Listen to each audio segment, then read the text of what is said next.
line clearing. Ini sedikit review tentang materi yang kemarin. Harusnya belum tahu. Line clearing itu adalah pembersihan di sekitar piringan dengan radius 1,5 meter sekeliling. Bersihkan dulu ya. Bersihkan dulu. Setelah dibersihkan, kemudian buat lubang biopori sebanyak 4 titik. 1, 2, 3, 4. Nah, kemudian kita punya 10 liter air. Tadi dulu kesalahannya berapa ini? 50 cm. Jadi 3 kali tekanan saja udah tembus ke 50-60 cm. Nah, kemudian siapkan air 10 liter dan larutkan 0,6 SP36 sumber fosfornya, 1 kilo KCl, campur secara homogen. Setelah hancur semua, per lubang ini 2,5 liter. Nah, ini ada biopori. Ini lubang biopori standar nasional. Ini apa namanya? Tiangnya ini 1 meter. Lebarnya ini, lebar handle ini ada 50 cm. Dan lebar dari lubang ini sekitar 10 cm. Kalau online di 150 sampai 200 yang jual ini. Tapi ini tidak berlaku pada korporat ya. Kalau kita punya prospekan korporat perusahaan besar, ditawarkan biopori diketahui nanti. Karena biayanya tinggi, apalagi kalau pakai paralon miliaran itu sehektar. Nah, kita berbicara tentang bagaimana cara pengaplikasiannya saja dulu ke tanaman-tanaman durian komersil yang 1 hektar, 2 hektar tidak masalah pakai ini. Setelah dilubangi tadi 3 kali tekanan sudah tembus di 50 sampai 60 cm. Nah, kemudian yang 0,6 SP36 1 liter 1 kg KCl itu dicampur dalam 10 liter. Setelah homogen, masukkan 10 liter dibagi 4, 2,5 literan. 4 lubang ya. Ya. Nah, pupuk kimia boleh diaplikasikan barengan eco farming hanya di biopori saja. Itu pun yang pertama pupuk kimia masuk, setelah itu sumpal pakai kotoran ternak berupa kelinci itu kemarin tuh kita. Sampai penuh. Sampai pupuk kandang ya. Nah, sampai penuh. Nah, kemudian eco farming kalau kita mau ngambil 15 mili dalam 10 liter berarti 150 mili dalam 10 liter. Masukin lagi ke lubang tadi yang ada kotoran ternak supaya terjadi proses composting. Sisanya tabur di sekitar pohon. Hitungan 11 sampai 14 hari muncul di sebelah sini dulu tuh. Bisa dilihat. Bisa lihat nggak? Ini sebelah sini nih. Ayo naik, saya naik. Itu sebelum di biopori belum kelihatan ya? Loh. Kadang-kadang nggak Jadi selalu. psikologis tanaman itu berbeda-beda. Ini jauh lebih awal pakai eco farming, hampir semua cabang ada tuh.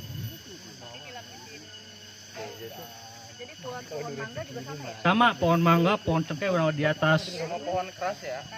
Tanaman keras. Nah, kalau misalkan ada pertanyaan tadi untuk aplikasi pada kelapa sawit bagaimana? Kelapa sawit kunci utamanya bukan di round up. Jadi bagaimana cara kita mempertahankan piringan ini? Kalau ini kelapa sawit misalkan dari pangkal ini radius 5 meteran itu kelilingnya bersih semua. Karena bagaimanapun ini tempat makannya dia. Nah, kebanyakan korporat itu ingin efisiensi di biaya, menggunakanlah yang namanya herbisida Roundup yang tadinya berharap menekan biaya, taunya akan berdampak terhadap pembuahan. Nah, itu yang tidak diperhitungkan oleh mereka. Makanya ketika kita presentasikan kelapa sawit secara eco farming ini, mereka tertarik. Karena kuncinya di sini dulu, land clearing sekitar sini. Nah, yang kedua, pembersihan di pelepah ini. Itu berpengaruh, gulma di pelepah itu berpengaruh terhadap produktivitas kelapa sawit. Nah, terus bagaimana kebutuhan aplikasi pupuk untuk apa namanya? Nah, kalau kelapa sawit, karena mereka itu sudah terbiasa pupuk kimia, kita pakai 50%-nya. Tetap main di KCl yang murah aja. SP36, boret itu kayak borak untuk kualitas buah. Kemudian dolomit atau kisrit untuk kapurnya. Nah, itu campur semua. Jadi kalau corporate itu jaraknya 10 kali 10, jadi dalam 1 hektar itu ada 100 pohon. Kalau yang bukan corporate 100 43.136 per hektarnya itu. Nah, itu pun dosisnya untuk aplikasi ekofarming untuk tanaman yang sudah besar ini bisa 20 tub per setiap 1 tahun. Nah, 1 tahun. Kalau buat mangga, Sama, mangga pun sama seperti ini. Bersihkan dulu. Nah, ini kenapa kita menyimpulkan tidak boleh menggunakan herbisida Roundup. Karena sebelum kita miliki ini durian ini bermasalah semua. Tidak berbuah, ada pun yang berbuah rasanya kurang enak. Ternyata perakaran durian itu di permukaan sini. Nah, ini kalau kontak dengan Roundup bisa mati ini. Dan akan menyebabkan tidak akan berbuah sempurna. Herbisida, Bu. Herbisida purna tumbuh. Jadi kalau kontak dengan daun itu mati ke akar-akar. Nah, itulah yang sering dipakai corporate. Iya, Roundup. Herbisida kimia. Produk kelapa sawitnya dicangkul aja nggak gitu ininya, tanahnya. ya itu tadi. Kalau saran dari saya seperti negara-negara maju itu ya, untuk kelapa sawit penanganan pengendalian gulmanya itu, mereka itu bisa menjaga seperti ini, Bu. Jadi jangan sampai kelapa sawit itu jadi sarang bagong nggak, babi hutan. Iya. Perawatan ala kadarnya pengen hasil luar biasa dan maksimal itu nggak bisa. Makanya banyak tanaman gede bagus di sini banyak gulma. Karena begini ya, kuncinya kelapa sawit itu umur 4 tahun itu pertama kali berbuah 4 sampai 5 tahun. Setelah bunga keluar sampai jadi siapan itu di 6 bulan, 5,5 sampai 6 bulan. Jadi 1 tahun itu kita harus bisa panen 2 kali. Selama 12 bulan lah ya, karena kan nyeberang ke tahun berikutnya. Nah, itu harus bisa panen 2 kali kelapa sawit. Nah, makanya kunci utamanya tetap kita kasih NPK di 50%. Nah, eco farming kebutuhan mikronya ini kita penuhi untuk kualitas buah juga. Sama-sama saling melengkapi. Kalau di sawit kan nggak, kalau untuk korporat kan nggak pakai biopori, jadi dicangkul aja kan. Nah, jadi tetap prinsip utamanya ini gimana caranya harus bersih. Seperti kita sedang ngeprospek Minamas, perusahaan terbesar se-Asia Tenggara itu, biopori itu diketawain. Ya memang kita tidak pakai. Kemudian kalau pakai paralon miliaran lagi biayanya yang 3 in. Nah, ini kesimpulannya setelah saya baca referensi itu ada beberapa anak pertanian yang bikin skripsi tentang dampak pengaruh herbisida Roundup terhadap produktivitas kelapa sawit, keluar semua benar berpengaruh. Makanya kita harus bisa meyakinkan corporate tersebut, perusahaan sawit itu supaya jangan pakai menggunakan herbisida. Kita lebih baik punya mesin sendiri tapi kelihatan indah seperti ini daripada kering semua termasuk akar pun ikut mati. Itu bisa dilihat ya, ini akar durian ini di atas. Jadi kalau kontak dengan Roundup ikut mati semua ini. Seperti itu. Sama. Jadi dosis yang 0,5 SP 36 1 kg KCl itu peruntukannya untuk tanaman di atas 5 tahun sudah menghasilkan. Jadi kalau ada yang mandek, gimana? Sama, di atas 4-5 tahun seperti ini. Bisa lihat semua? Tuh. Ini batang lihat itu batang yang 1, kedua, sebelah sini. Udah berapa hari, Pak? Ini udah 2 pekan. Diperkirakan Desember panen. Kesini lagi. Oh, bulan depan juga ke sini. Kita panen. Tanggal 25 Pak, sini lagi Pak. Ya, Masalah tadi yang masalah gitu. Kelapa sawit. ya. Ini kan kelapa sawit kan kadang-kadang ada 2 jenis nih. Ada di tanah darat seperti ini, ada di tanah gambut. Nah, kalau misalnya kita tadi sistemnya yang sistem clearing itu, kita boleh pakai piringan nggak ya misalnya untuk yang di gambut? Gambut emang bisa digali. Pinggirannya. Pinggirannya. Ya. Kalau untuk tanaman gambut itu ya, tapi produktifnya bagus nggak? Kemarin saya belum lihat Belum sampai lihat ya? ke itunya.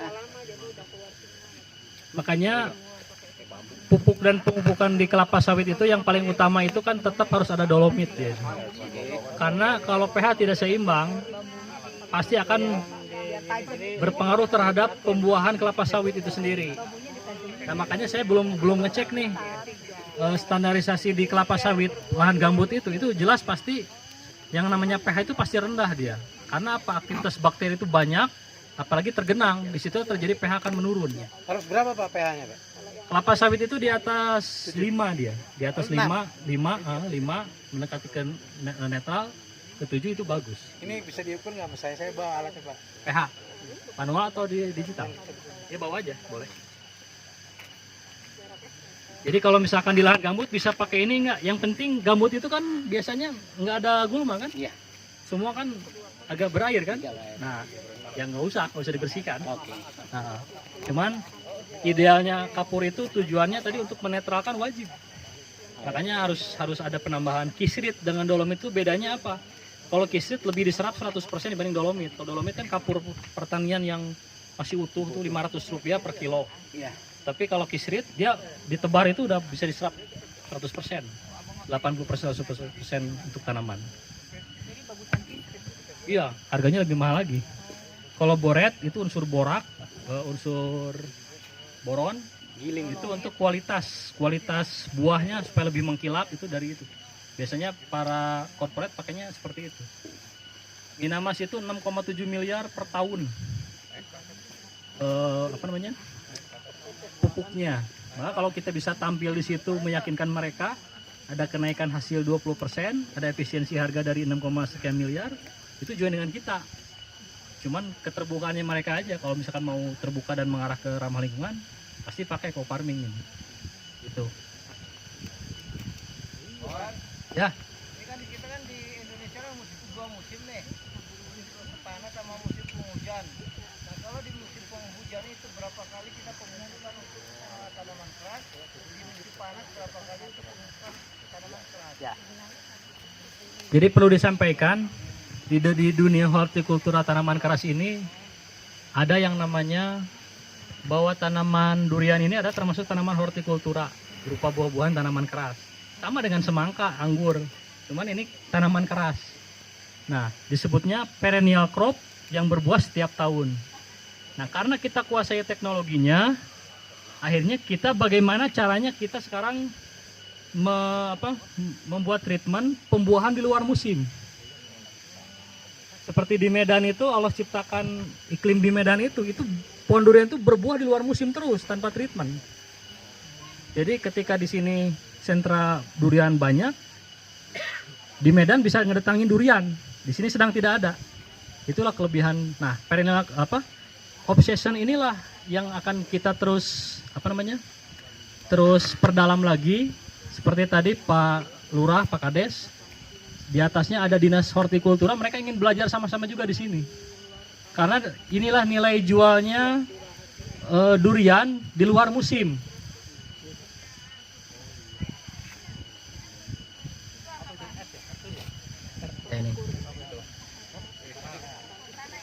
Ini pH meter, soil tester berupa pH meter. Ini namanya sensor untuk nilai pH-nya. Kemudian ini ada skalanya. Di sini 3,5 sampai 8. pH itu fungsinya untuk apa? Yang namanya potensial hidrogen ini. Ibarat anak kecil kurus dikasih makan kok nggak direspon. Nah, tanaman pun sama. Kalau anak kecil cacingan, kalau tanah ini pH-nya bermasalah. Jadi kalau pH ini tidak sesuai dengan idealnya pertumbuhan, maka dia tidak akan ada perkembangan pertumbuhan ataupun produktivitas hasil. Makanya kuncinya di pengapuran nantinya. Nah, kapur itu untuk menaikkan dari 5, sekian sampai 6, sekian itu dalam satu digit saja itu 6,5 ton per hektar kebutuhan dolomitnya. Kalsium, magnesium, ya itu karbonat, itu dolomit namanya. Nah, makanya jadi kita dalam prospek ini jangan spekulasi juga. pH itu sangat menentukan, ini harus punya seperti ini nih. Nah, ketika kita ada rencana membuat kebun durian berjamaah, Pak Andi pernah menyampaikan, Pak di sini cocok nggak? Dulu di Jatiluhur rencananya, pinggiran danau. Saya berpikir kita lihat saja di sekitarnya ada tanaman durian nggak? Jadi jangan spekulasi kita memaksakan harus menanam durian di sana. Nah, akhirnya karena memang tujuan kita adalah berjamaah dan ingin membuat sesuatu untuk riset eco farming, akhirnya ada yang mengarahkan ke sini dan harga pun terjangkau.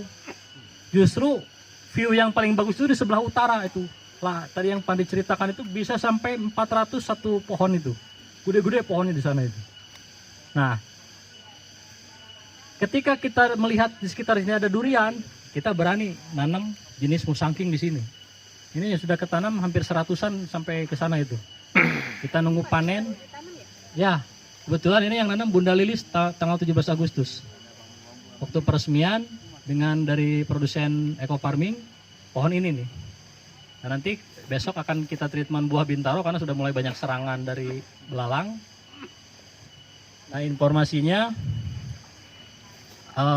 akhir tahun Pak Febrian juga mau ke sini. Pak Andri, tim sudah minta waktu kalau panen kasih tahu untuk bareng-bareng ya. Insya Allah bisa berkumpul bersama Bu ya. Oh, tahun baruan di sini dong ini. Karena patokannya durian itu cuma 3 bulan dan 100 hari saja. Boleh besok? 90 hari sampai 100 hari dari bunga muncul sampai menjadi buah. Pak, buah Bintaro itu untuk hama apa aja, Pak? Itu spektrumnya luas Bu, dari mulai ulat, trips, kutu sampai dengan tikus itu ikut mati juga. Makanya ke orang hati-hati dalam pengaplikasiannya. Cuman kelemahannya dia cepat terurai. 2-3 hari sudah tidak ada racunnya lagi. Gitu. Ya, disemprot ke padi, ke bawang, ke semuanya itu bagus. Kena buah yang lagi ditanam ya nggak apa-apa, Pak. 3 hari langsung. Nah, jadi banyak dulu waktu saya ngisi ini, gimana kalau ke tanaman hidroponik? Nah, secara prinsip kalau misalnya sudah ada waktu 3 hari ke atas ya aman-aman saja.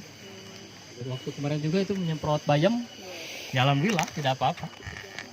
Masih aman kan Bu? Masih ada. Ya intinya 3 hari itu masa toleransi menurun kadarnya. Apalagi yang Bintaro yang nabati gitu. Nah, ke depan kita tanggal 25 Oktober ini kita akan programkan lagi tentang durian ini lebih detail lagi. Jadi kalau ibu bapak punya di sini punya reward mau nyimpen di investasi kebun durian, insya Allah menjanjikan Bu. Amin. Pak Andri dengan konsultan yang di dosen mikrobiologi itu di tahun ke-7 sampai ke-12 itu udah miliaran hasilnya Pak. Nanya pasarnya kemana? Kalau kita udah ada pasar sendiri nih. Kalau itu bisa secara pribadi, bisa ingin menjadi keluarga besar KDD, ya mungkin nanti ada waktu khusus lah perlu dibahas. Cuman secara prinsip kita di sini ingin memberikan manfaat lebih lagi untuk masyarakat dan semuanya lah. Karena bagaimanapun farming itu bisa kita saling melengkapi. Dan tugas produsen memang memproduksi, kita ikut ambil alih dan diizinkan juga oleh PTBS. Bahkan mendukung kemarin tim support system juga datang ke sini. ABS nya ulunna. Nah, nanti ke depan Supri. kita juga dengan peternakan. Siapa tahu waktu ini cepat apa deh? MOU. Dan selama ini kan dari produsen sendiri tidak mau terbuka itu produksi saya, kami. Makanya itu masih berupa untuk kalangan sendiri. Ya udah, yang penting jalan saja.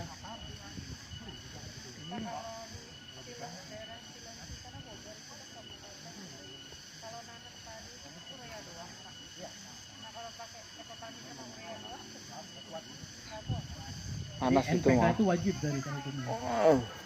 Jadi kalau makan itu nasinya Bu.